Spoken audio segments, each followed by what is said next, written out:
দর্শক, ঢাকার জাতীয় স্টেডিয়াম থেকে যুক্ত আছেন আমাদের সহকর্মী মোহাম্মদ হাসিব। আমরা যুক্ত হচ্ছি তার সাথে। হাসিব, বাংলাদেশ ও সিঙ্গাপুরের ম্যাচ ঘিরে দর্শকদের মাঝে উন্মাদনা কেমন দেখছেন? আর এটা ওইটা না, কাপড় ধোয়ার একটাই সলিউশন, চাকা অল ইন ওয়ান।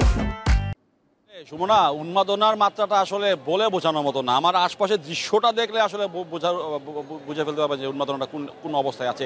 ঈদের আমেজ এখনো আছে, কিন্তু দর্শকরা হুমড়ি খেয়ে পড়েছেন ঢাকা স্টেডিয়ামে বাংলাদেশ সিঙ্গাপুর ম্যাচ দেখার জন্য, এবং এটাই বাস্তবতা। দেশে ফুটবলের আজ নতুন জোয়ার।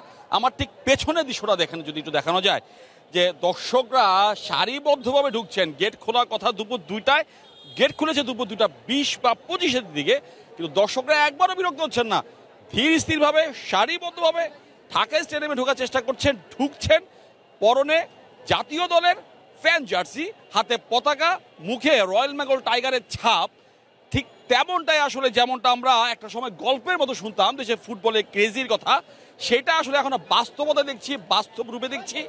সেটাই আসলে ঢাকা স্টেডিয়ামে নতুন রূপ সৃষ্টি করেছে।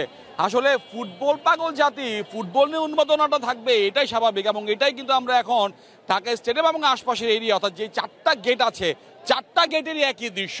সুশৃঙ্খলভাবে দর্শকরা ঢুকছেন, কোনো অস্থিরতা, কোনো উন্মাদনা এখন পর্যন্ত নেই। যদিও 4 জুন বাংলাদেশ ভুটান যে ম্যাচটি ছিল, সেখানে যেমনটা আমরা দেখেছিলাম যে দর্শকরা ঢোকার গেট ভেঙে দিয়েছে, 4টা স্ক্যানার ভেঙে দিয়েছে। তার কারণে আসলে বাফুফে আরও বেশি পরিমাণে সিকিউরিটি, অর্থাৎ নিরাপত্তাটাকে আরও বেশি জোরালো করেছে। এবং একই সাথে হচ্ছে ঢোকার যেই ব্যবস্থাগুলো, অর্থাৎ প্রবেশ পথগুলো, মাঠে ঢোকার যে প্রবেশ পথগুলো দর্শকদের জন্য, সেটা আসলে আরও সুশৃঙ্খল করার চেষ্টা করেছে। ঈদের ছুটির কথা শুরুতেই বলেছি যে আসলে যেভাবে থাকার কথা, আমরা অনেকের সাথে কথা বলেছি যে অনেকে ঈদের ছুটি পুরোপুরি পরিবারের সাথে না কাটিয়ে ঢাকায় ফিরেছেন শুধু ম্যাচ দেখার জন্য।